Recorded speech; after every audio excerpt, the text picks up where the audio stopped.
open this meeting with a moment of silent meditation. Use it as you wish. We'll follow with the Serenity Prayer.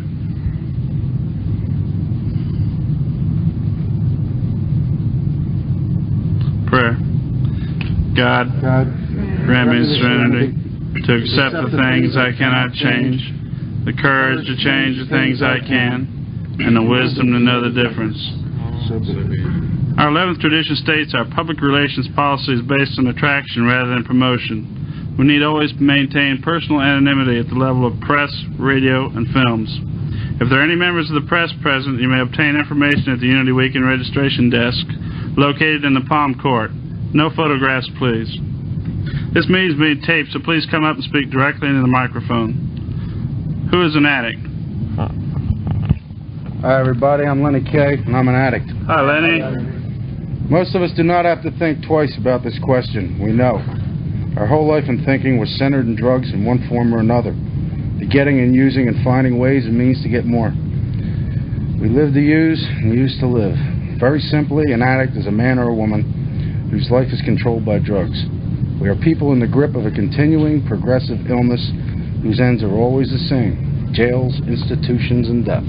Thank you, Lenny. What is the NA program? I'm Grace, and I'm an addict. Hi, Grace. What is the Narcotics Anonymous program? NA is a non-profit fellowship or society of men and women for whom drugs have become a major problem. We are recovering addicts who meet regularly to help each other stay clean. This is a program of complete abstinence from all drugs. There is only one requirement for membership: the desire to stop using. We suggest that you keep an open mind and give yourself a break. Our program is a set of principles written so simply that we can follow them in our daily lives. The most important thing about them is that they work. There are no strings attached to NA. We are not affiliated with any other organizations. We have no initiation fees or dues, no pledges to sign, no promise to make to anyone.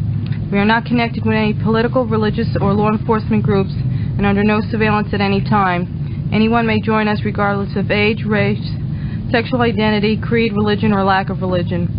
We are not interested in what or how much you used or who your connections were, what you have done in the past, how much or how little you have, but only in what you want to do about your problem and how we can help. The newcomer is the most important person at any meeting because we only keep what we have by giving it away. We have learned from our group experience that those who keep coming to our meetings regularly stay clean. Thank you, Grace. Why are we here? Everybody, I'm an addict. My problem is Steve. Hi, Steve. Stevie. Why are we here? Before coming to the Fellowship of NA, we could not manage our own lives. We could not live and enjoy life as other people do. We had to have something different, and we thought we had found it in drugs. We placed their use ahead of the welfare of our families, our wives, husbands, and our children. We had to have drugs at all costs. We did many people great harm, but most of all, we harmed ourselves. Through our inability to accept personal responsibilities, we were actually creating our own problems. We seemed to be incapable of facing life on its own terms. Most of us realized that in our addiction we were slowly committing suicide, but addiction is such a cunning enemy of life that we had lost the power to do anything about it. Many of us ended up in jail or sought help through medicine, religion, and psychiatry. None of these methods was sufficient for us. Our disease always resurfaced or continued to progress until in desperation we sought help from each other in Narcotics Anonymous. After coming to NA, we realized we were sick people. We suffered from a disease from which there is no known cure. It can, however, be arrested at some point, and recovery is then possible. Steve, how it works, part 1. Hi everybody, I'm Mike, I'm an addict. How it works. Hi, Mike. If you want what we have to offer, and are willing to make the effort to get it, then you're ready to take certain steps. These are the principles that made our recovery possible. 1. We admitted that we were powerless over our addiction, that our lives become unmanageable. 2. We came to believe that a power greater than ourselves could restore us to sanity. 3. We made a decision to turn our will and our lives over to the care of God as we understood Him. 4. We made a searching and fearless moral inventory of ourselves. 5. We admitted to God, to ourselves, and to another human being the exact nature of our wrongs. 6. We were entirely ready to have God remove all these defects of character. 7. We humbly asked Him to remove our shortcomings. 8. We made a list of all persons we had harmed and became willing to make amends to them all. 9. We made direct amends to such people wherever possible, except when to do so would injure them or others. 10. We continued to take personal inventory and we were wrong, promptly admitted it. 11. We sought through prayer and meditation to improve our conscious contact with God as we understood Him, praying only for knowledge of His will for us and the power to carry that out. 12. Having had a spiritual awakening as a result of those steps, we try to carry this message to addicts and practice these principles in all our affairs. Hi everybody, I'm an addict. Name's John. Hi, John. Sounds like a big order, and we can't do it all at once. We didn't become addicted in one day, so remember, easy does it. There's one thing more than anything else that will defeat us in our recovery. This is an attitude of indifference or intolerance towards spiritual principles. 3 of these that are indispensable are honesty, open-mindedness, and willingness to try. With these, we're well on our way. We feel that our approach to the disease of addiction is completely realistic, for the therapeutic value of one addict helping another is without parallel. We feel that our way is practical, for one addict can best understand and help another addict. We believe that the sooner we face our problems within our society and everyday living, just that much faster do we become acceptable, responsible, and productive members of that society. The only way to keep from returning to active addiction is not to take that first drug. If you're like us, you know that 1 is too many and 1,000 never enough. Put great emphasis on this, for we know that when we use drugs in any form or substitute one for another, we release our addiction all over again. Thinking of alcohol as different from other drugs has caused a great many addicts to relapse. Before coming to NA, we often viewed alcohol separately. We cannot afford to be confused about this. Alcohol is a drug. We're people with the disease of addiction who must abstain from all drugs in order to recover. Thank you. Thank you. Eddie, I'm an addict. Hi, Eddie. We keep what we have only with vigilance and justice. Freedom for the individual comes from the 12 steps, so freedom for the group springs from our traditions. As long as the ties that bind us together are stronger than those that would tear us apart, all will be well. 1. Our common welfare should come first. Personal recovery depends on NA unity. 2. For our group purpose there is but one ultimate authority, a loving God as he may express himself in our group conscience. Our leaders are but trusted servants. They do not govern. 3. The only requirement for membership is a desire to stop using. 4. Each group should be autonomous except in matters affecting other groups or NA as a whole. 5. Each group has but one primary purpose, to carry the message to the addict who still suffers. 6. In NA group, I never endorse, finance, or lend the NA name to any related facility or outside enterprise, lest problems of money, property, or prestige divert us from our primary purpose.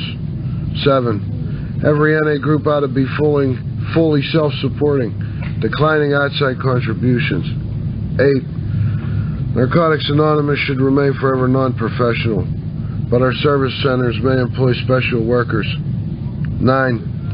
NA as such ought never be organized, but we may create service boards or committees directly responsible to those they serve. 10. Narcotics Anonymous has no opinion on outside issues, hence the NA name ought never be drawn into public controversy. 11. Our public relations policy is based on attraction rather than promotion. We need always maintain personal anonymity at the level of press, radio, and films. 12. Anonymity is the spiritual foundation of all our traditions, ever reminding us to place principles before personalities. I'd like to thank everybody for reading. My name's Bill. I'm an addict from Gainesville, Florida. Karen called me up the other night and told me what meetings were available for Chair and Sharon, and I volunteered our guest tonight, Joseph P. from Memphis, for gratitude. First listened to Joseph in Memphis, and I said, well, he's as crazy as I am, and knew I had something to learn from him. He's a spiritual man, and I love him. Joseph from Memphis.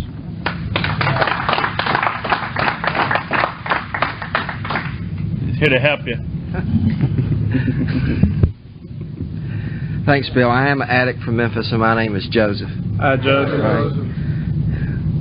Well, yeah, I'm here because he volunteered me, and I've been taught, and I continue to just learn to say yes when asked to do something for the fellowship and for another recovering addict. And I have yet been asked to do anything that's against the principles that I've developed here, because I had no principles and morals before I got here, and I've never been asked to do anything that's illegal. So I'm just in the habit of saying yes when asked to do something.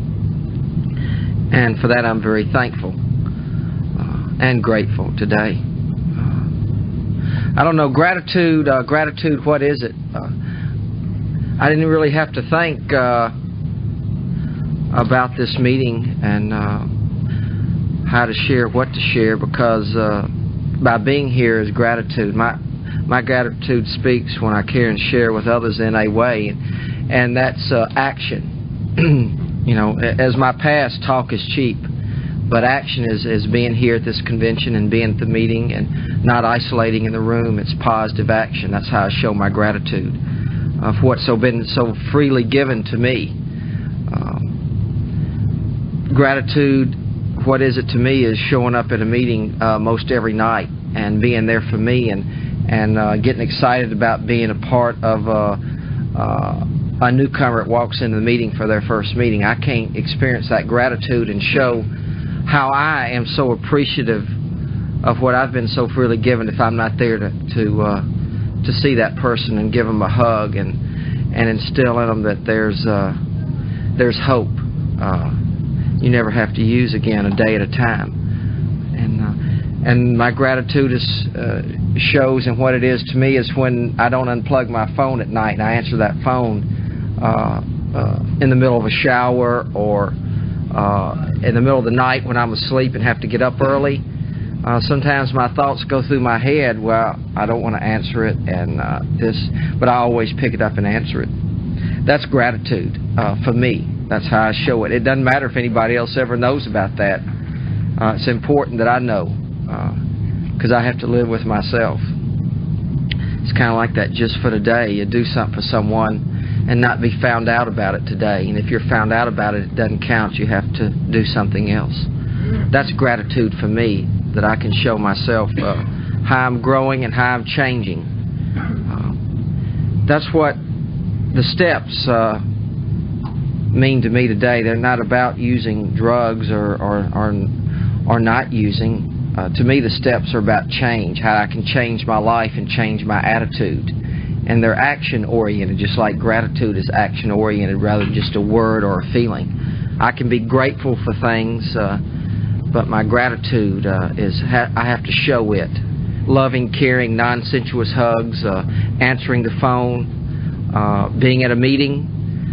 My example was one of participating to show my gratitude, showing up at committee meetings, at area and regional and subcommittee meetings, and where I don't even vote, just showing up to be another clean addict in the room. That's what's most important to me today. It's not so much what other people's words are or are not, because sometimes I have a short attention span. I can lose track of what someone's talking about, or I may not agree with them, or I just don't hear it.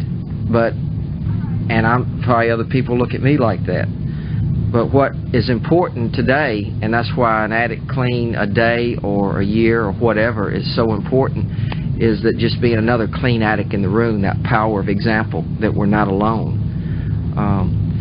My example is different than, my clean date is June of '79, so I'm coming up on a birthday a day at a time next month. And sometimes I look around the room in meetings, and there, most people with 3 or 4 years clean are not in the meetings on a regular basis.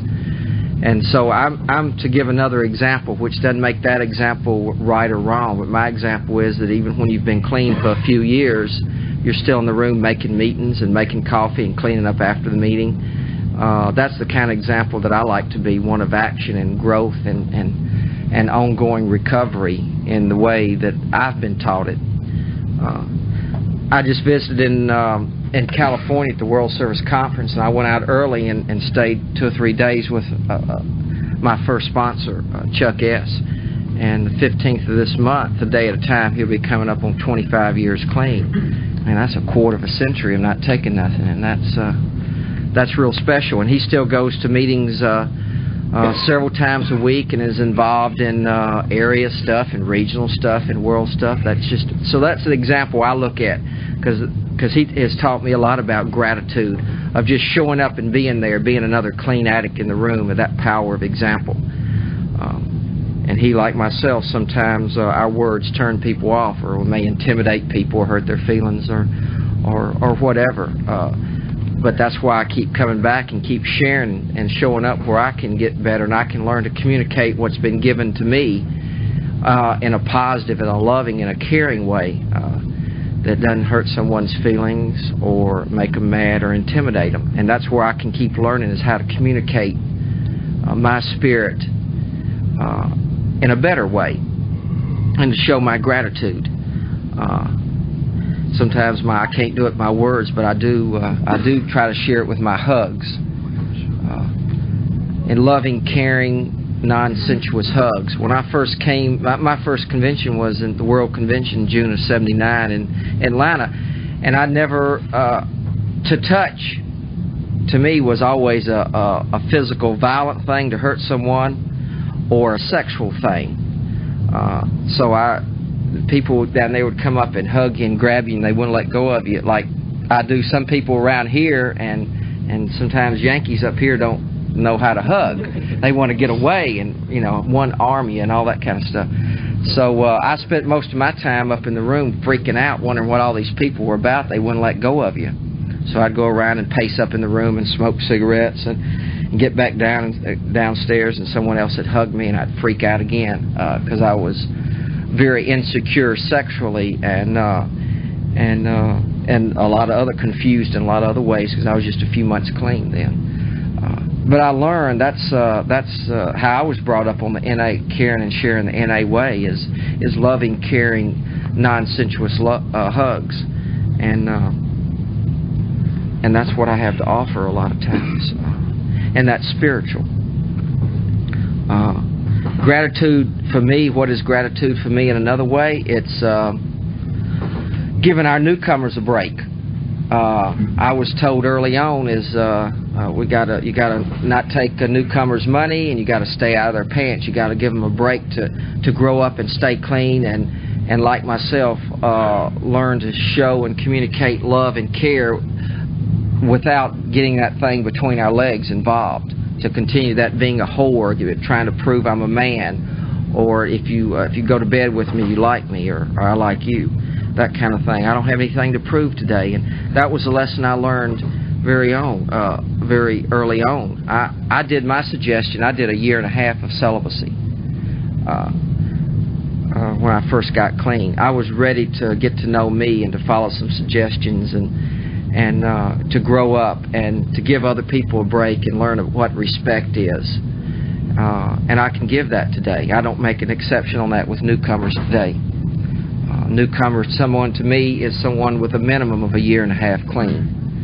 Maybe they have to have more time, I don't know, but that's a newcomer to me. And so I respect that, and I like to give newcomers a break in that way. And give myself a break, and continue to have some self-respect, and have some integrity in me, and some principles and some morals as I see them today that I never have. That's gratitude, and that's what I try to offer people that I talk to over the phone and at conventions in my home group and other meetings. There are many examples this program has to offer. That doesn't make other examples of people that doesn't mean that they have less gratitude or less recovery if they have different views on trying to get every newcomer in bed, or going to bars and concerts, or going to other fellowships, or whatever else. That means that's just a different example. I can't do those things successfully and grow up and change and become more of a full person that I never have been before if I do those things. I have a lot of gratitude in my heart today for people that taught me that. I used to be very critical and judgmental of people that hit on newcomers, that went to bars and concerts and hung out with other negative things, until I realized I got help with that, and someone told me maybe you wish that you could do those kind of things, and maybe he told me maybe you're like me, that you can't do those things and successfully grow and change and stay clean and become a more of a spiritual person. And that really helped me a lot, to realize that maybe other people can stay clean and do things that I used to do in my past, and I can't do those things and grow spiritually and much less stay clean. So that was a big relief, that I realized I couldn't do certain things in my life that I did in my past and continue to grow spiritually, but other people can. And I know that for a fact with people with long periods of time clean. Their example is they can do certain things like that, and they still don't take nothing. And that's the bottom line.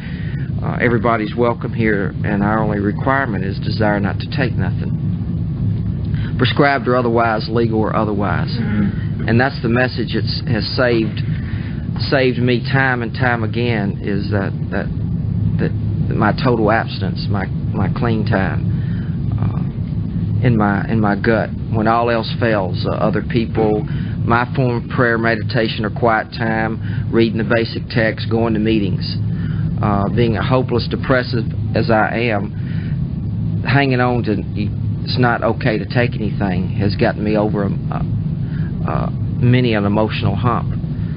And I'm grateful for this fellowship. You know, we may not agree on what sponsorship's about, how many meetings to go to, bars or concerts, hitting on newcomers, what literature to read or not to read. None of those things, but the bottom line here is we don't take nothing. And that's real spiritual to me. That's unique to any other organization or fellowship that I've ever known about and gone to. I guess the closest I've come to physical relapse is being a hopeless depressive and thinking I can't make it, and life is really a pain, it's not worth living, and isolating in my home. And sometimes, some days, even with a few years clean, all I could do is to get up out of bed and take a shower and shave and go to the meeting and come back home and get in bed again. But it was the action built in of going to meetings was so strong that action kept me surviving my own emotions. And then the crisis passed, and the emotional dilemma passed, and so the action of going to meetings and not taking nothing has allowed me to be here today. I have a lot of medical MD friends in Memphis, and I'd go to them at certain times and just said, I just can't go on and on. And they would say, well, whatever you want, we'll give you. You can name it. Anything you want, you can have. You may have a chemical imbalance, and we may have to treat you chemically. And but we're not going to make that decision for you. We're not going to be responsible for your using. They wouldn't make the decision, and I wouldn't make the decision. And they would laugh, and I would cry. And I'd go back to the steps and my sponsor and calling people and meetings, and I survived my own emotions that way without taking anything. And I came into this program and got clean on psychotropic drugs and other things. But so I know it's possible. And I have a lot of gratitude for my sponsor and other people that have shown me that way. The way of the steps and spiritual principles and meetings and faith in human beings to survive your own emotions and learn to live life and accept life. A big tool I'm working on these days is acceptance without agreement. Accepting of what people do and what life has to offer without agreeing with it and liking it. And having peace and calmness in my heart. That gives me gratitude in my gut and in my head, where I can have that sense of calmness and okayness. I can only get that from you people, because my concept of a higher power is just the people in this room, a group of drug addicts. That's what God means to me, G-O-D. Good orderly direction. I take it no further than that. I'm a very simple person that's how it's been worked for me for almost 7 years now. My form of prayer, meditation, and quiet time is thinking pleasant thoughts about people I know. That gives me a calmness. I can do it all day long, any place, is think positive thoughts about you people, in general and specifically. And that really gives me a lot of calmness of soul and a lot of oneness with the universe. And out of the hectic activities of the day, real or imagined, in my own mind. And I have gratitude for that's been given to me by y'all in this program. And this program allows me to have that concept of a higher power or a God of my own understanding that way.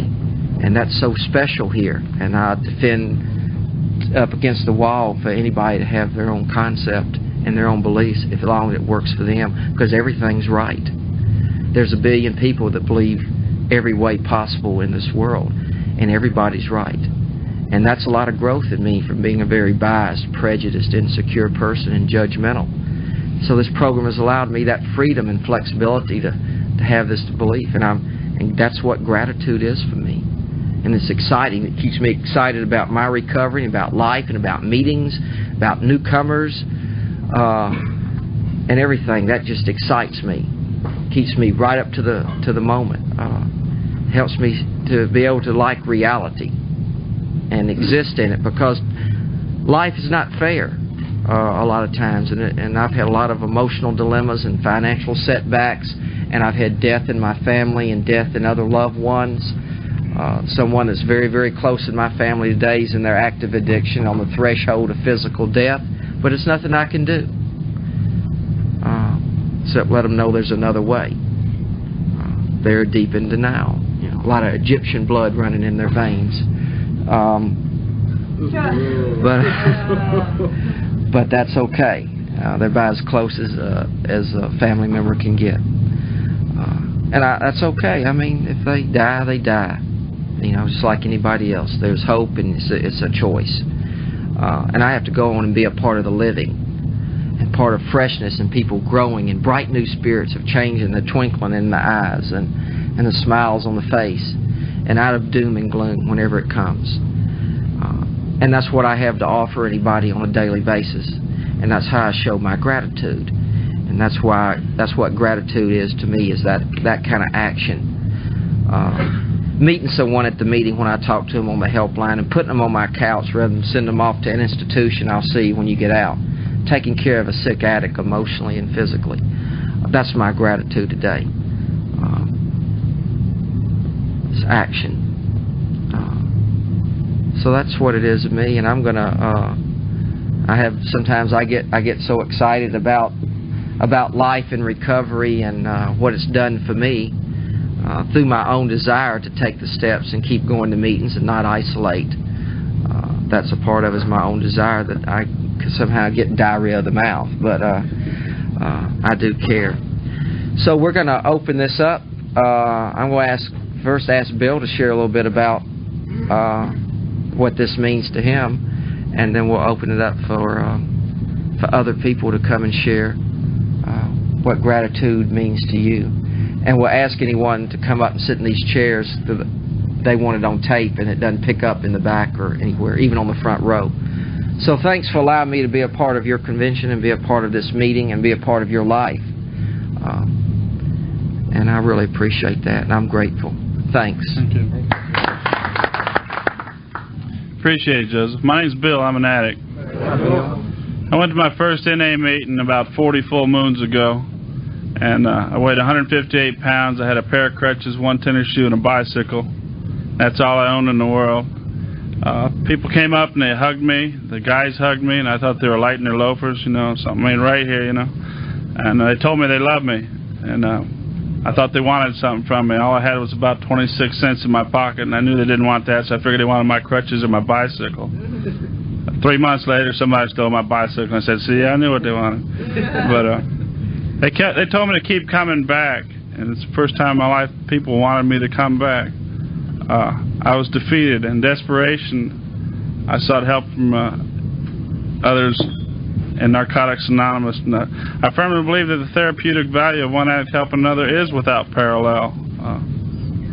It took me a long time to get comfortable with myself and to start to love myself. First year or two, I want to tell everybody I loved you, you know, I love you and I love you. I didn't even love me, so there was no way I could love you. It tells me in this program that we keep what we have by giving it away. I used to get depressed a lot, like what you're sharing about, Joseph. My first sponsor, he would make me write a gratitude list, and I'd want to ball it up and tell him where he could shove that gratitude list. But whenever I'm depressed, I'm depressing myself. You know, I'm doing that to myself. First thing when I write a gratitude list is I'm alive. You know, we are miracles. This program, I mean, it works everywhere I go. I'm not alone. My mother died about 6 weeks ago when I was going to the Boston convention. I tried to be old tape clicked in. I tried to be a macho man and hold it in, you know, for 4 days. And not tell anybody. I went to a meeting and finally shared it in front of like 400 men, and by the time I got through, I was crying, the whole audience was crying, the guy that was doing the translation for the deaf was crying, and I know that no matter what happens in my life, I have a choice today. I don't have to pick up. You know, there is hope through this program. Now I feel like I'm an apprentice human being, you know, and every day it's you know, just for today I don't have to use, and it gets better. As my disease was progressive, so is the recovery. This is the only thing that's really ever worked in my life. Narcotics Anonymous. You know, I used to try things. I'd go for a while. I'd do this fad or that fad, and it only lasted for a little while. But this recovery is working, and it's amazing. It works through desperation. You know, through resistance and pain. I start growing. I know Joseph shared earlier that he doesn't believe that you have to have pain to grow. But I've seen in my past history, since coming into this fellowship, most of my growth has been through pain. And it's always that, most of that pain comes from resistance to working the steps, to taking guidance, to seeking suggestions. First sponsor I had, I always wanted him to give me advice, tell me what to do, and he wouldn't do it. Am I telling a lie? Is that what a candle's doing? Oh. No, and he would never do it. I'm eternally grateful for it now, because I just wanted him to take the blame for everything when it didn't turn out right. He wouldn't never give me advice. I'm grateful to be alive. I'm grateful for this fellowship. Usually when I share my story and I start talking about gratitude, I start crying, because I remember how it was. And just for today, we don't have to pick up even if our ass falls off. You know, there is a way out of that insanity, and it's Narcotics Anonymous. Thank you, and I love you. Thanks, Phil. I'm an addict, and my name is Stephanie. Hi, Stephanie. Hi, and I'm sorry I got in here a little late, but I feel so calm now. It's so funny. We drove over from New York, and thank you. And I'm really happy to be here, and I feel sort of centered, and that's what Narcotics Anonymous gives me. And I identify with Bill, and when he said he remembers, I remember day in and day out what it was like that last year. You know, I've been coming around for a little while now, and I can't seem to remember what happened the years before that. I remember before I picked up, I was full of fear, and I was totally uncomfortable being in my own skin. And about 6 months clean in this fellowship, I started to feel that overwhelming fear all over again. And I didn't know what the heck to do about it. And I kept coming to meetings, and I kept sitting on my hands, and eventually I raised my hand and I shared. And you know, one addict helping another is without parallel. Someone reached out, and finally I accepted the help that they had been giving me from the time that I came into these rooms. And I started going to step meetings, and I started working the steps in order for me to live my life again. And it's just opened up all kinds of doors. I feel I'm a little fearful at this point, because I get intimidated when I come up. And it's nice because it's dark and I can't see the whites of your eyes, so it's like easier. But that overwhelming fear that I had when I came into the fellowship is gone. I have more faith into my life, so that I take that risk.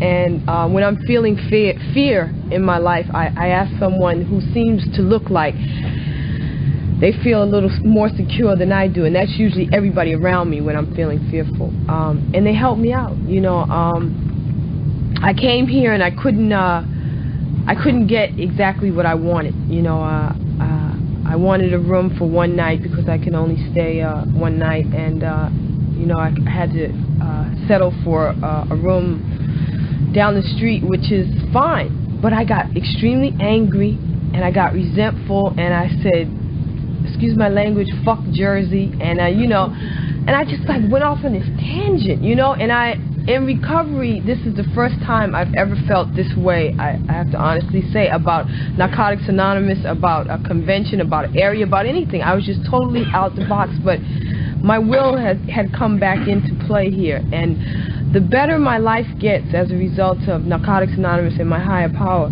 somehow the more control I think I have over everything, you know. And if things don't go my way, it's fuck everything and run. And that's not how it works. And all I had to do was go to the opening meeting. I calmed down a little bit. And then I went to a marathon meeting, and here I am in this meeting, and I feel centered. I feel okay. I have that faith back. It doesn't matter where I stay, you know, just as long as Narcotics Anonymous comes with me wherever I go. And as long as I stay clean and don't pick up, that's what it will be like. And thanks a lot for letting me share. Thank you. Let me get a hug before you go. Oh, thank you. Hi, everybody. My name is Lenny Kay. I'm a grateful recovering addict. Hi, Lenny. Joseph, hey, you got a beautiful message there. You seem like a real beautiful person, you know. To me, anyhow, that's what I feel.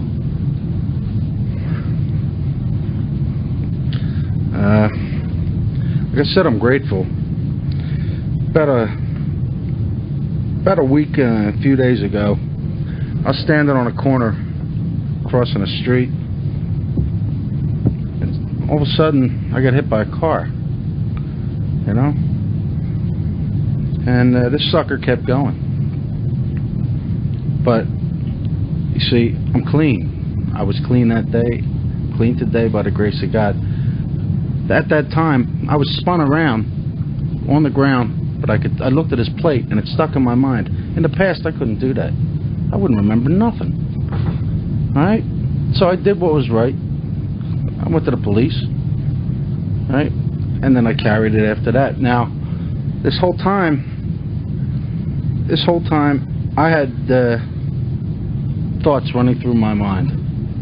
Alright? It was like my addiction. I was very violent. And I had some sick thoughts. The police actually showed me the teletype, like the readout of their name, where they live. Let me tell you, if I was still out there, I had thoughts in my mind what I wanted to do to this person. Because they kept going. That sucker tried to kill me. He tried to kill me in my mind. He didn't stop. He kept going. Now, it took me a little while. I had every excuse in the world to go out and pick up. All the excuses you want to think of. I'm in a lot of physical pain today. Okay? I've got damage to my neck. I've got damage to my lower lumbar spine. Alright? But I ain't taking nothing for it. You know? That's it. That's the bottom line. I don't take nothing for it. Thank God my personal physician, alright, works a good program. But still, it'd be my choice. But that thought of using something didn't come into my head. You understand? It did not come into my head. No matter how much pain I had, it ain't worth it to me to pick up a drug, you know? To use something, to escape, to get out of the pain, the physical pain, the emotional pain, the thoughts that I was having. To just get out of it all, you know? It wouldn't be worth it, you know? So, make a long story short, I feel that the reason why I'm grateful, and I have a lot of gratitude, not only for the program Narcotics Anonymous, but you see, is because God, my higher power, I'm here for a reason. He saved my life. He put the stop on this person. He said, you can't take him today. You're here. He's here for a reason. You understand me? You follow what I'm saying? He's here for a reason. And that reason is today is to carry the message that there is recovery in Narcotics Anonymous. All right? Because I'm living proof. I'm living proof. I'm a miracle. Now, I get gratitude out of 12-step work. Like I was told by the person that runs the show with the tapes, I taped the last session, all right? He told me it's like 12-step work. Because you're reaching out to somebody out there. Somebody's going to listen to this tape and get something out of it. You know? That's how I feel. I believe that. That I'm going to help somebody. I'm going to help somebody, and that's going to make me feel better inside. That's going to make me grow, you know, because I didn't give a shit about nobody in my past, you know. That's how I was. I was cold and violent and all that, and the whole 9 yards. Today, I care about me and other people. I can love, all right? I can share my experience, my strength, and my hope with a suffering addict, and hope, right? And just show him what it can be like, you know, what I'm like now. Tell him what I was like, you know, how I got there, and what I'm like now. He can see for himself. And for me, that makes me feel good, you know. It makes me feel grateful that I can do this. I'm alive today. I feel alive. And I thank God for this every single night before I go to sleep. And I ask Him to help me stay clean for the following day. And you know something? He listens. He listens. Listens to my prayers. I'm in touch with my higher power. I feel this helps me stay clean. The program, the steps, the fellowship keep me clean. I keep me clean with their help. This is what it's not a matter of me needing them. I want them. I chase them like I used to chase the cop man. I'll chase them. I'll chase the program. And you know, it all pays off because I feel good inside. I'm Lenny, you know. I'm me today. I can look in the mirror and like what I see. It makes me feel good inside, you know, and I'm grateful. I'm grateful to the Fellowship of Narcotics Anonymous. I'm grateful. I'm grateful to my higher power, you know, that He spared my life. And I didn't have a thought of picking up. Didn't run through my damn head. Till a little bit later. I could have done, you know, I had them sick thoughts, you know. I still get them. But I pray on them. I choose to pray on them, you know. Obsessions, nutso thoughts, stuff like that. But I don't act on them today. You see, I'm changing. I've changed. All right, as long as I follow the program and I work it to the max as much as I can, the best of my ability, I'll change. And it's going to be positive. Because everything in my past is negative. You know? Nothing but hurt, pain, sorrow, you know. Who needs it? I choose not to live that way today. I'm grateful for that. See?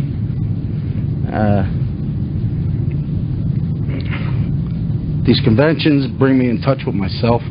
They help me grow, you know. I'm grateful for these conventions. See, today I can make friends.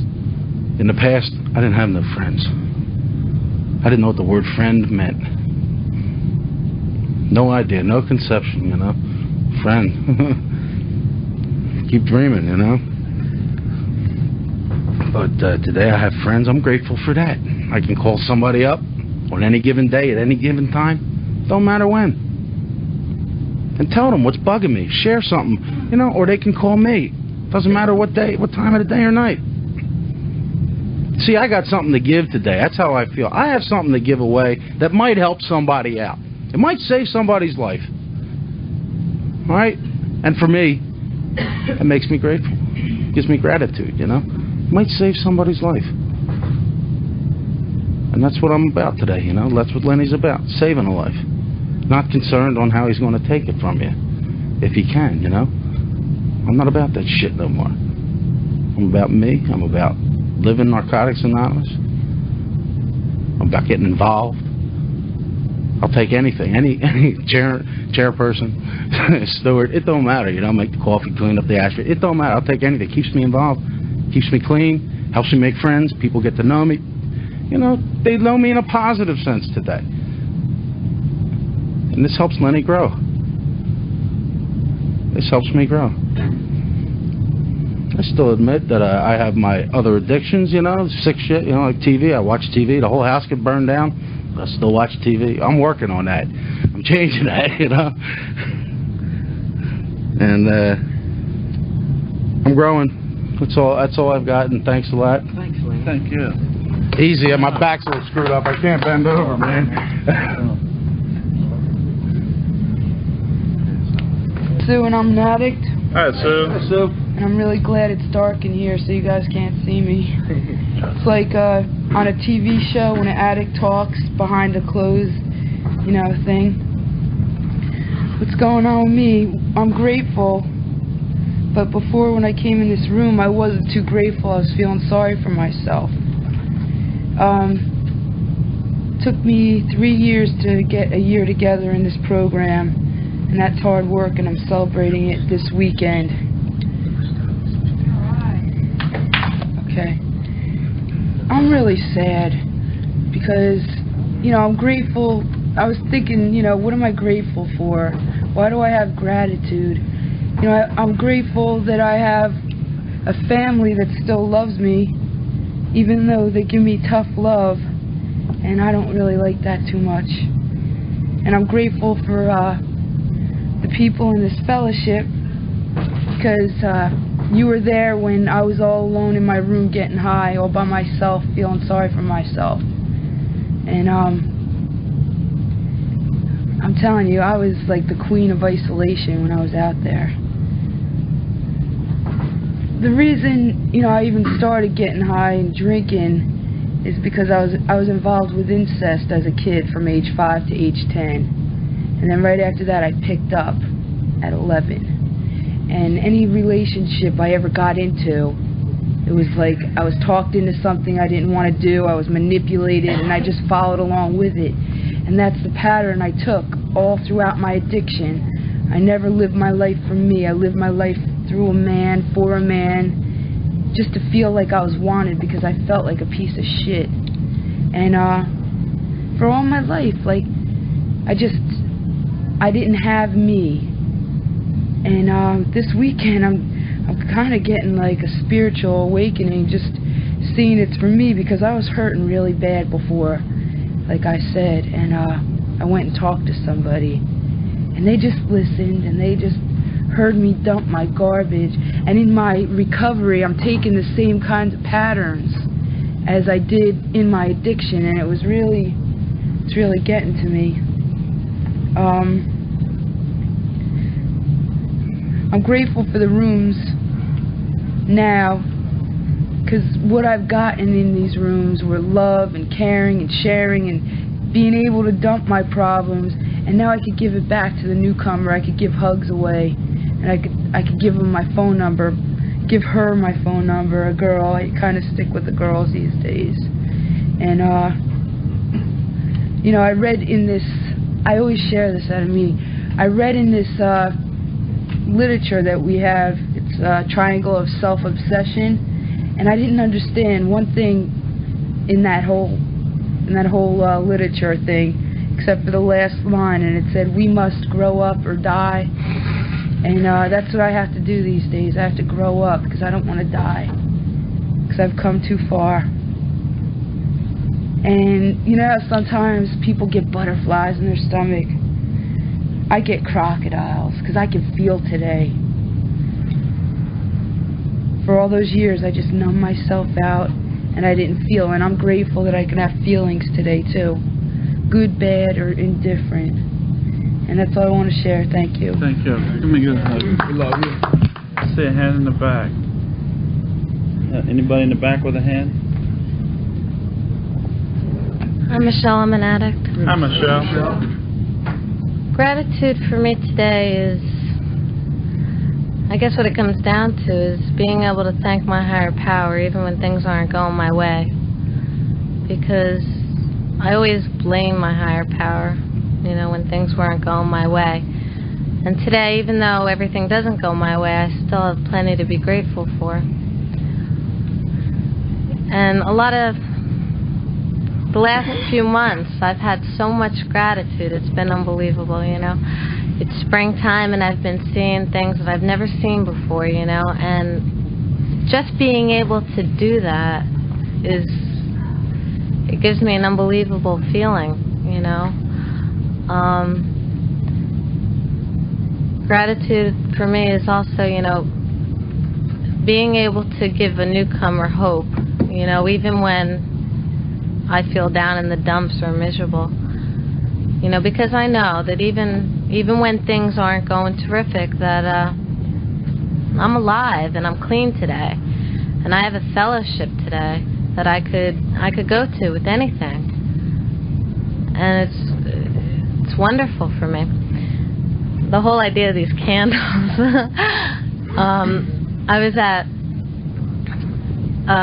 I'm going to be going to college in September, and I was at a meeting last Saturday night, and the topic was gratitude. And I was really nervous about this meeting because it had to be perfect, because I was scared to death, because this was the only meeting I saw on the meeting list in the town where my college is going to be at. And I tried so hard. I mean, I prepared. I did everything I could, you know, so that I know I'm in an okay space when I go, because I'll be living there. And I went to this meeting, and I walked in, and I felt right at home. And I sat down, and the meeting was on gratitude, which is really appropriate because I had probably the most spiritual day that I ever had.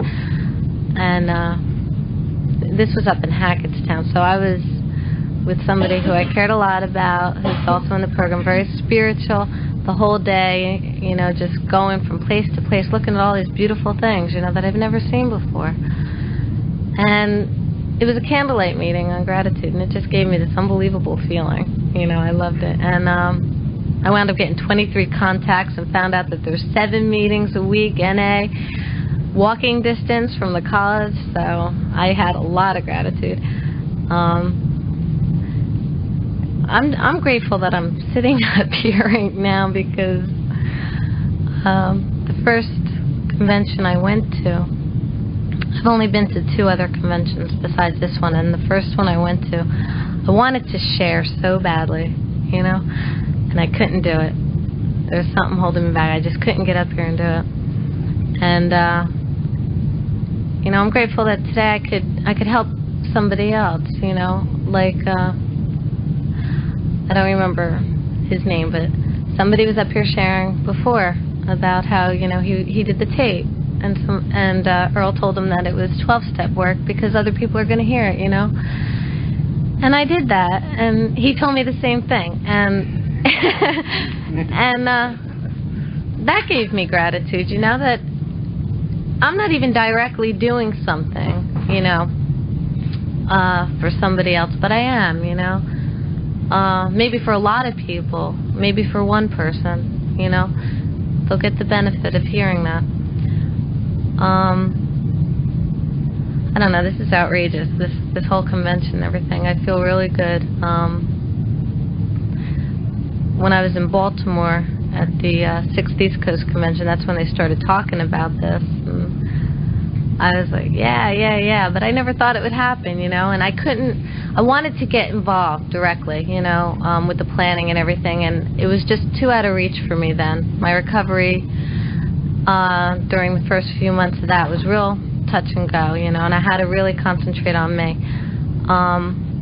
But there were a lot of other people who did do everything they could, and it's wonderful. It's outrageous. It's better than I thought it would be. I'm real grateful that I could stay up for this meeting because I'm exhausted.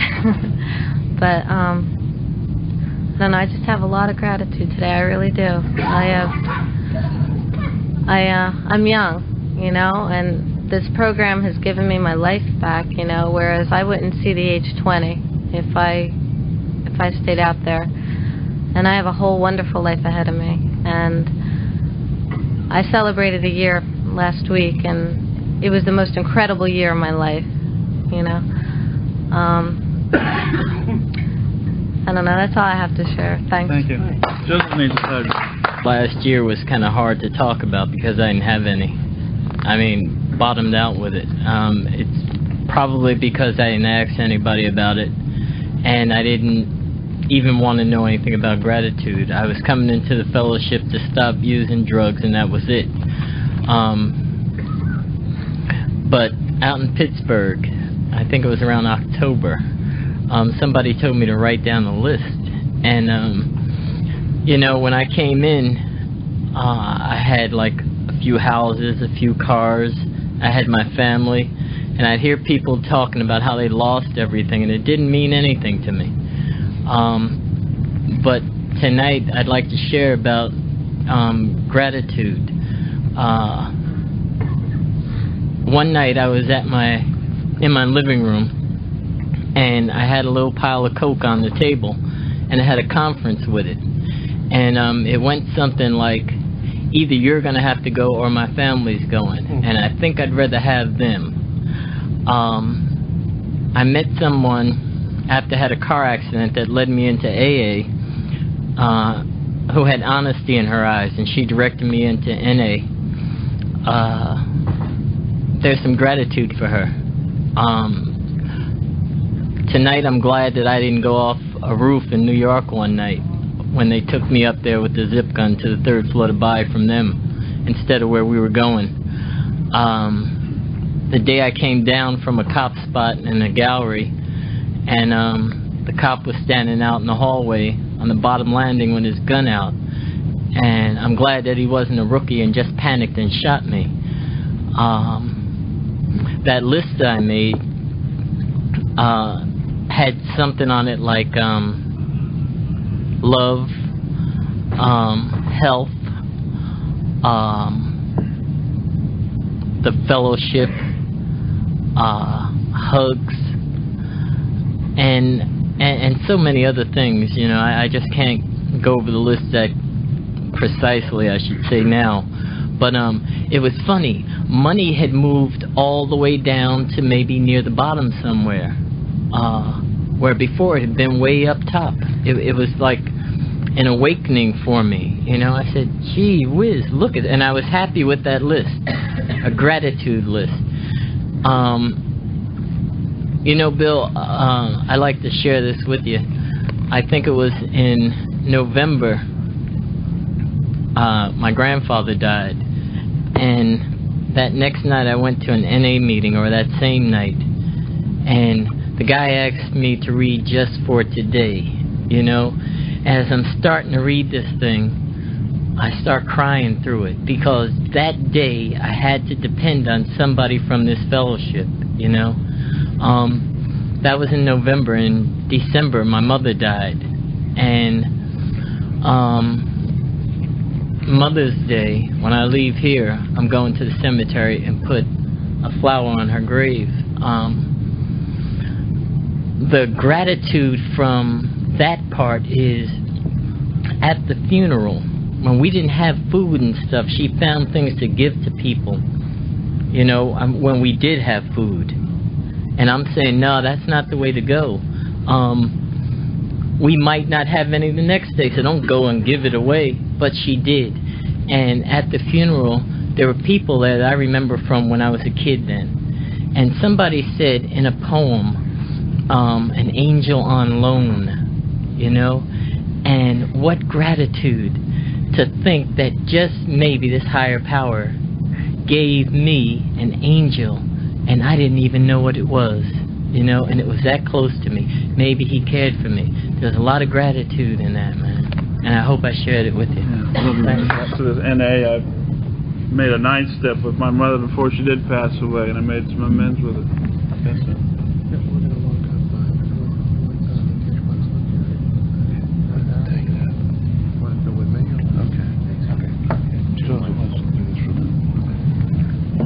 How about right here with the shiny eyes? Oh, those are glasses. Excuse me. Okay. Hi, my name is Steve, and I'm an addict. Hi, Steve. Oh, I'm nervous here. I felt that I had to talk. I had to share my gratitude. I have a lot of trouble with that sometimes. See, I have a tendency to forget. You know, drugs almost killed me. I got cleaned up 16 months ago, and you know, I really identify with what you were talking about with the phone. You know, I hear the phone ringing, I'm in the shower, I said let it ring. But you know, when I used the phone early on, people always picked it up. Didn't matter what kind of night, you know, they sounded a little groggy. They said, oh, you know, keep talking till I wake up. And you know, I couldn't understand it then, but I understand it now. And it never fails. When I answer that phone dripping wet, there's somebody there that needs me. And you know, I put in that effort, and I feel great about it. You know, this fellowship, I'm so grateful for it. You know, driving up here from Brooklyn, we saw those little signs all along the road, NA, and it was all over the place. You know, we didn't really know where we were going, but just seeing that sign, you know, it made me feel so at home, so part of something special. You know, so I never had anything positive in my life before, but you know, now I do, and you know, I hold on to it with all I have. I'm very involved in H&I in the Brooklyn area. I take a meeting into the VA hospital, and I get gratitude when I hear some of those people share that this is my 6th, this is my 7th time, my 7th detox. You know, I went once, and I got it. I don't know how I had as much denial as anybody, but I thank God that I got it, because you know, I don't know what would happen if I went out again. You know, and I carry the message as best as I can, and if I help one person, I could be grateful, and I get a lot of gratitude when I see those people at NA meetings on the outside. You know, one person walked in the rooms and into my life about 4 or 5 months ago. You know, he came into the rooms and he was hurting. You know, drugs did a number on him. His addiction damn near killed him at that time. You know, and in this group I was running an interim sponsorship program, and he came up to me and he scared me. He was in such bad shape. You know, I was all gung-ho on running this interim sponsorship program when it was easy, but this guy, you know, was really hurting, and I was taken aback, and you know, I backed up a couple of steps. But somebody straightened me out, you know, somebody close to me, and says, look, you know, it's for whoever comes to you. And I hooked him up with a sponsor, you know, and this guy kept coming. You know, he didn't want to do any more pills. You know, he was in bad physical health, and his addiction did kill him. He died, but he died clean. And a bunch of NA people went down to the funeral, to the wake, and his family came up to them and they said, are you people from NA? And they said, yeah. And they said, Tony, these were the happiest 43 days of his life. You know, he's never been happier, and the man died clean, and they were so happy to see us, and they were so grateful. You know, I have a hard time crying in recovery, but I cried when I heard that.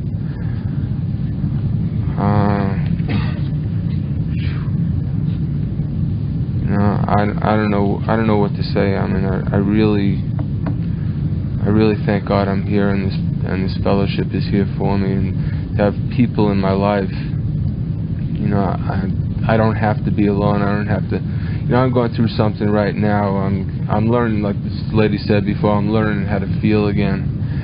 And some of the feelings that are coming up, I don't like. You know, a lot of anger towards my parents, and I used to just deny that.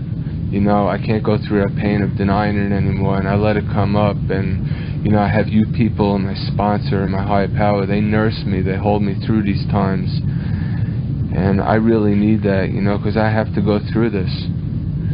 You know, because I want to change and I want to get better. I don't want to remain that same person. I firmly believe if I don't change, I'm going to go back out there. You know, there's too much pain in that old life. I don't want to talk too long. Thanks a lot. Thanks for listening to me. Yeah, my name's Keith, and I'm an addict. Hey. I don't know, like since I was like real little, you know, like both sides of my family were alcoholics, and it's like hereditary or whatever they say, you know. And I had sick behavior patterns, you know. Already when I was very small, you know. When I was 8 years old, like, you know what I mean? Like I stole these pornographic books and shit, you know, from like, you know, when I was little, you know. And I stole that shit, and I already had drinks and shit, you know what I mean? And just took that little, but I didn't become addicted till I was maybe 9, you know. I have a thing with stuffing feelings inside of me, you know. Stuffing shit, you know. I mean, there's something I stuffed for a long time, you know. I don't know, you know, something I never, nobody fucking knows, man, you know. It's just my higher power, you know. I was very sick, you know. You know what I mean? Like, I still all kinds of crazy shit. Like fucking drugs made me like a sexual deviant and shit. You know what I mean? Like it fucking my head up. You know? Like you know, just my addiction and shit. You know what I mean? Go to a friend's house and shit. And it's late, you know, the fucking douche bottles be drinking beer out of it and shit. You know? Real fucking nut stuff like that. You know what I mean? I was one of them fucking fruitcakes you see on the fucking L talking to themselves and shit. Fucking talking to the sidewalks, you know? That's what I was, you know? It's something really hard for me to share. I never said it anywhere, you know? And my higher power, I never told my parents another addict or meeting or even my sponsor, you know? I don't know, I just can't wait for a first step, you know, or whatever.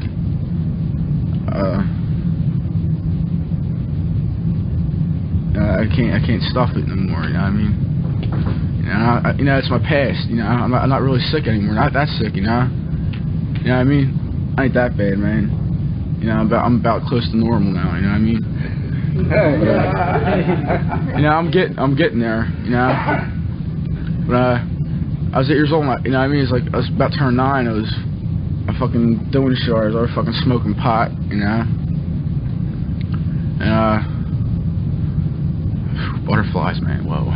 You know, I don't care what anybody thinks, you know what I mean? But, you know, drugs make you sick people, you know what I mean? There's a lot of things people do, and people might surprise some people, you know? But I have to get it out, man, you know? Like, when I was 9 years old, you know, me and my buddies, man, you know, we got fucking high, man, never touched drugs before. Like, we were smoking pot, you know? Because pornographic literature, you know? You know what I mean? And like fucking like stoned out of our minds and shit, man. Like a fucking homosexual experience. You know? It's what addiction does to you, man.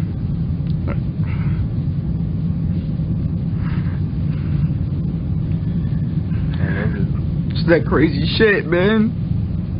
I ain't gotta be like that no more. No, you know? All that bullshit, man. I don't fucking want it. I don't want to go back out there, man. So I lose friends, man.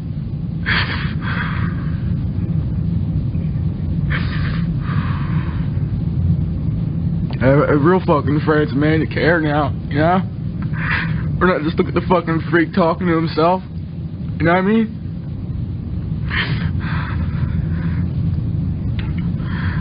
Yeah, I don't want to be that no more, man. You know, I can't ever repay this program, you know what I mean?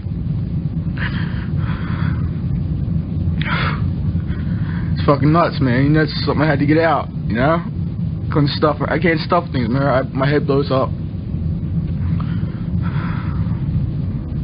I don't want it no more, man. I have to be fucking, you know what I mean? I ain't gotta be that way, man. You know, I gotta be fucking perverted. I ain't gotta be fucking insane, you know? You know, I can't do it to all these people, man. You know, I love everybody, man, you know? I see people going out all the time, you know? Going to the program, you know, I hurt, man, you know? 'Cause fucks me up, man, you know? You know, I had to get that out, man, because I couldn't stuff that shit. You know what I mean? For fucking 5 years and shit, man. You keep stuffing shit, you know? You know what I mean? I couldn't wait no fourth step or nothing, man. You know? You know, all the other sick shit, man. I ain't gotta do it no more, man. You know what I mean? I don't have insanity running through my head, you know? Like I used to. You know? I don't know, man. I changed a lot, man. Like people, you know what I mean? From what the fuck I was. And you know, and after that shit, man, it's like you know what I mean? I was fucking real vulgar towards women and shit like that, you know? You know what I mean? Just being like you know what I mean? Like I had to prove something now, you know what I mean?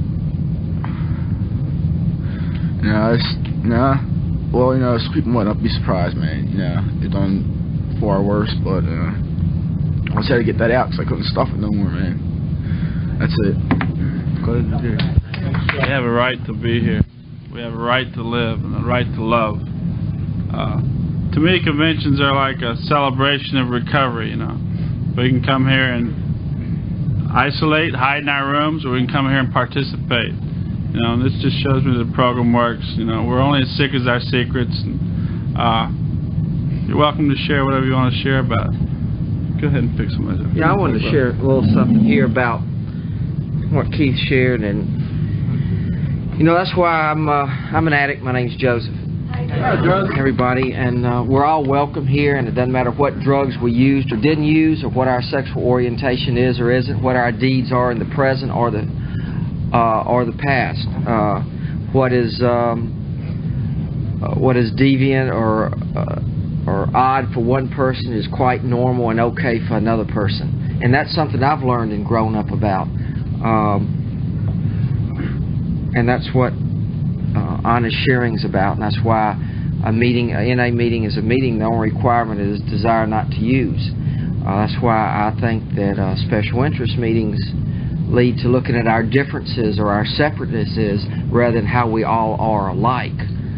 If we can have honest sharing in a meeting like we all try to do, then that leads to someone else sharing honestly, and we can love and care about one another and not be judgmental or laugh or ha-ha or whatever, that everything is okay. And I really believe that as long as we're clean, we're not sick anymore. We're in the recovery process. We're recovering at different stages and different levels and different degrees. If you're clean, you're not sick. And I really believe that.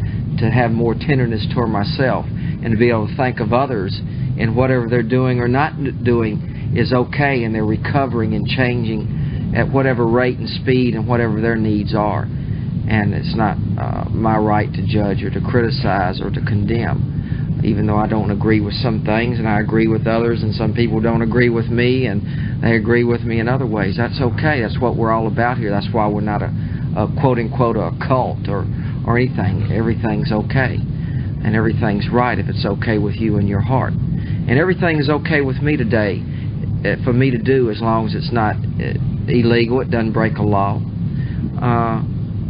and it doesn't hurt me or another human being. That leaves me a lot of groundwork and a lot of leeway. It also takes a lot of things out of my life that I used to participate in the past. That's growth for me. So, thanks. Okay? Right here. A book. Feel the power, you know? Stand by your candle. Yeah. And if you really want to feel the power, put your hands behind the TV. Oh. Okay. I'm an addict. I'm Linda. Hello, Linda. Keith, what you just shared is what I'm real grateful for. You know, there was so much stripped away from me in my active addiction, and stripped away from people that I loved. And I felt real compelled to have to say something tonight. Gratitude is having a place to come to where I can share anything and not feel that people are going to run out and laugh at me or might make fun on me. And where I can let you know what I'm feeling so I don't have to keep those feelings in and think I'm such an awful person anymore. Gratitude to me means showing other people that I'm there for them like they were for me. Gratitude means staying up a little bit longer when I don't feel like, because somebody always did it for me.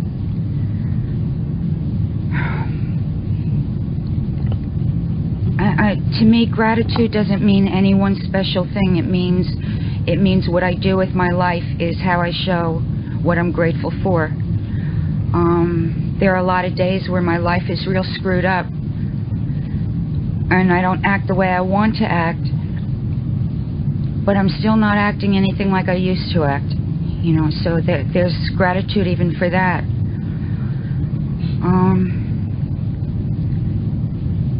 You know, I'm grateful that today I can live where all I wanted to do for a whole lot of years was I just prayed so hard to die, and I never did. And I couldn't understand why God was so cruel to not let me just die. And today I can see why. I'm real grateful to be here and to be with people who can honestly share, and where I don't have to be afraid, and where I can learn to be me. I needed to share that. Thanks.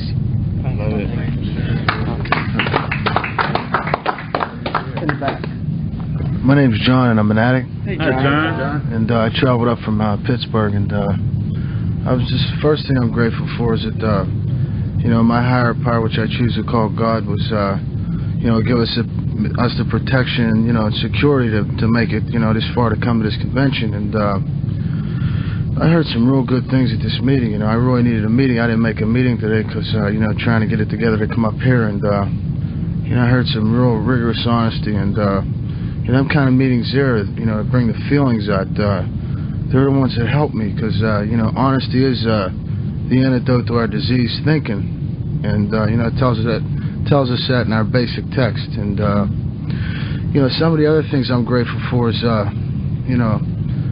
having a God in my life and a sponsor and being able to be willing and open-minded and, honest. Honesty is, really important. That's like, one of the most important things for me. And it's just, I'm so grateful that, I don't have to take something today. It's about not taking nothing and working the steps, and going to meetings no matter how much time.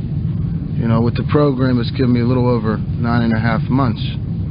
And, I was just, for a long time, say 15 years, I popped pills and shot drugs and went to jail and, did a lot of illegal shit, that just made me and my life and my feelings and emotions and, everything so unmanageable. I was just a total mess, until one day, I'll never forget that first feeling at the first meeting when I said, hey, I'm an addict, and people started hugging me. That feeling was like the world was off my shoulders. And that's just what this program's given me, chance to love and give some of it back. And, Lenny touched me a lot, man. This meeting, I'm grateful, I come to this meeting. Usually I'd be up there, lusting away in a dance. But, I know I needed a meeting, and, I'm here for the right reasons. I try to be anyways, And I'm grateful, for everyone in this room, and thanks a lot. Thank you. I'm Erwin, I'm an addict. Hi, Erwin. And gratitude. Gratitude has become like a cornerstone of my recovery.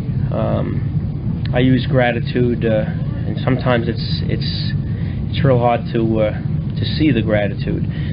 But I call on it whenever I start sitting in my shit, whenever I start feeling sorry for myself, whenever I think that I have it real bad. It's real important for me to remember where I came from. It's what keeps me clean. I don't have to fight too much with desire to use drugs today because I have a real strong remembrance of where I came from, and I think that I had to stay where I was for as many years as I did, so that I wouldn't forget it. I came into these rooms, and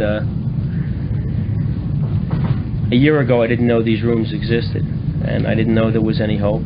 And I identified with the desperation you talked about, because every night I said I was using up what I had because I wasn't copping the next day. And every morning I was there at 7 o'clock copping, and it went on and on and on.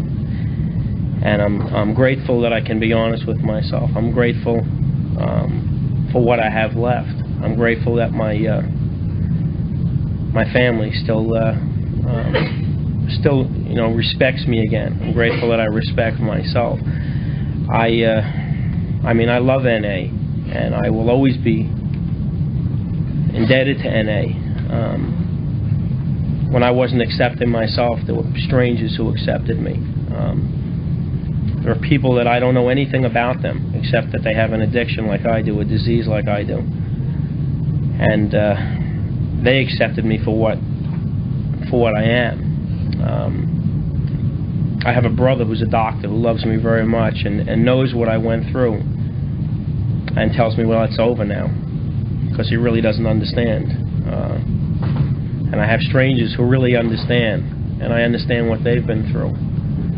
And, I just, the unconditional love, and the belief, other people believing in me and telling me that I could make it. That's what saved me. And, I just, the hope is in the rooms. That's what's the most amazing thing. I latched on to that hope, and I have it in me now. And that's the only thing I can say to anyone is gratitude. When this despair sets in, or you feel that you're up against it or you can't, I remember that desperation. I remember sitting there saying, what the fuck am I going to do now? Where can I go from here? I've blown it all. That's it. There's no end to it. I mean, and it wasn't true.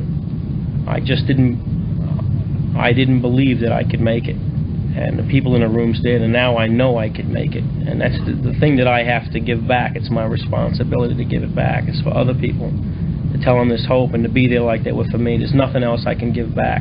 You can't buy what I got in these rooms. It's helping me with an attitude problem and with a way of life and the steps. It's much bigger than just my addiction now. It's, I hope I can pass it on to my kids and to other people, that there's hope against anything.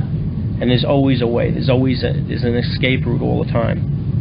And to fight back against it. And to go through and to have a little bit of belief and hope in yourself. And every time I get down, I just say, well, I broke the chain of addiction for today.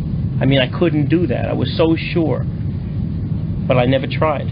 I just never really tried. And you just can't give up. You just got to believe in yourself, and if you can't, then you go to the rooms and was kicked out here, not to stuff anything. No one ever taught me that. No one ever taught me about self-awareness. I learned it in the room. Why am I feeling like I am? And that's what'll keep me clean. I'm plugged into the program, and I make a lot of meetings, and I need that. And if I need it forever, I mean, I got tremendous rewards. It's a meeting to me at the end of the day is like the cream, like the cherry on a sundae, man. It's not a have to. It's something I really look forward to, because I know it's there at the end of the day. That's my reward for staying clean. And someone shared earlier, I always feel better after a meeting. I've never nodded out in a meeting or felt I was bored or anything, and that's real unusual, because I used to fall off chairs in meetings. And it's there for everyone if they want it. Thanks a lot for letting me share. Thank you. I'm an addict. My name is Karen. Hi, Karen. Yeah. Thanks, Karen, for sharing. Quiet, Joseph. Gratitude. I feel so grateful right now. I don't even believe I'm sitting at a convention in New Jersey. It's really blowing my mind. But I know one thing, like without this fellowship, I wouldn't be alive today. I wouldn't be sitting here. And I kind of got in touch with that this past week. I got a phone call saying someone that I used to, hang around with was in jail, and brought back a lot of, old, feelings from the past, when I was driving in my car and I was thinking, and I'm saying, wow, it's such a miracle that, my life is so different than how it was before I came around these rooms, it's really amazing. And sometimes I try to, I sit back and I think, I say, wow, I'm really clean, and I'm really living a productive life. I'm a responsible, productive member of society today, and it's just amazing. And this fellowship, means so much to me. I went through a period of time in my recovery where I didn't go to a meeting for about a month, maybe 2 months. I don't know how the heck I stayed clean. But, I realized when I first went back,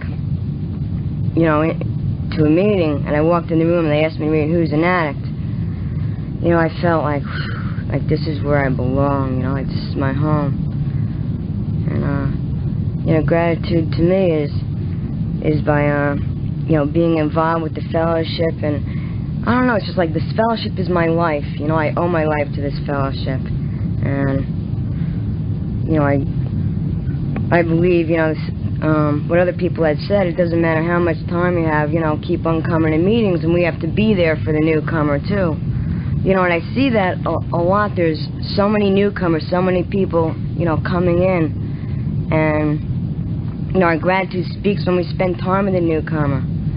And myself, you know, I kind of like drifted away from that for a while, you know, like staying after the meeting and talking to the newcomer and coming early, you know, making coffee, putting out the literature. And maybe just about 3 weeks ago, I did that for the first time, like in months. I stayed after, and I came early. I was like the first one there, set up all the literature and everything. I felt really good. You know, it's really good to feel a part of something.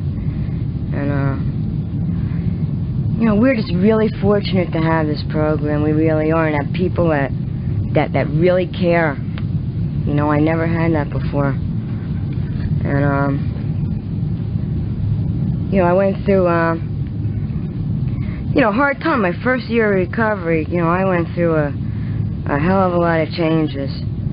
And, you know, it took me to lose somebody in this fellowship that I really cared a lot about to let me realize how strong and how powerful this fellowship is and the love that's in these rooms. You know,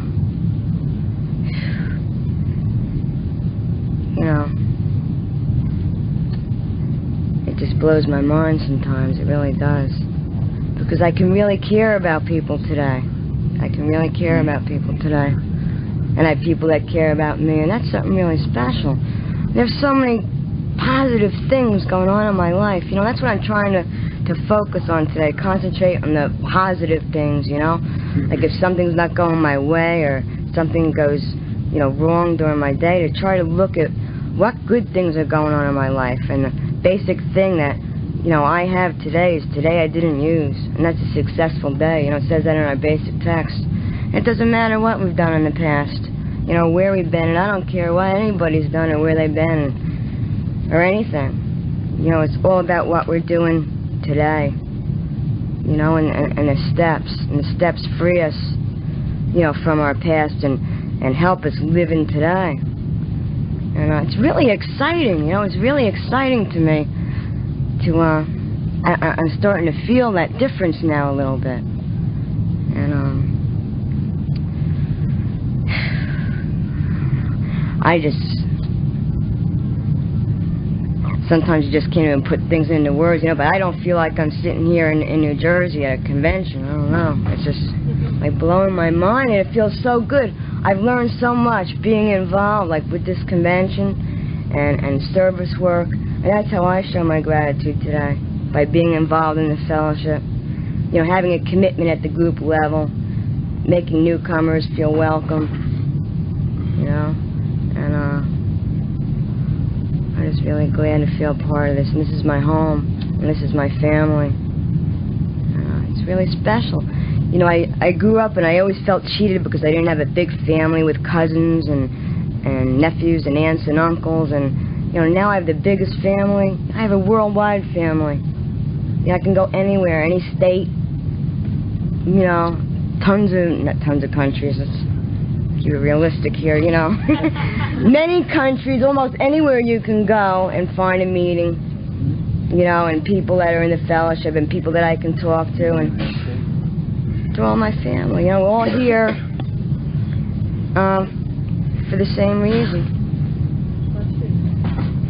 And if we're clean today, we're recovering. And it's a successful day. And that's all I have to share. Love you. My name's Elaine, and I'm an addict. Hi, Elaine. Hi, everybody. I feel really wonderful today. I had a definitely shitty day today at work. Anyway, it was really crappy. I work with a bunch of addicts. I work in the trades. I'm an air conditioning refrigeration person, and I work with a bunch of speed freaks like what I used to be, and it's hard dealing with them all the time. But I had to learn how to change my attitude. I learned a lot in this program. That's what I'm grateful for, that I'm still teachable, that I'm still able to learn. And, like for instance, you know, I lost my temper. And before, when I would lose my temper, I'd just freak out all over the place and hold a grudge for the longest time. But today I freaked out on this guy and I started screaming and hollering at him because this refrigerator caught on fire. And, I mean, you know, he just sat there and looked and laughed, and I didn't think it was funny at all because, somebody could have got hurt. And I just went wild on him. And when I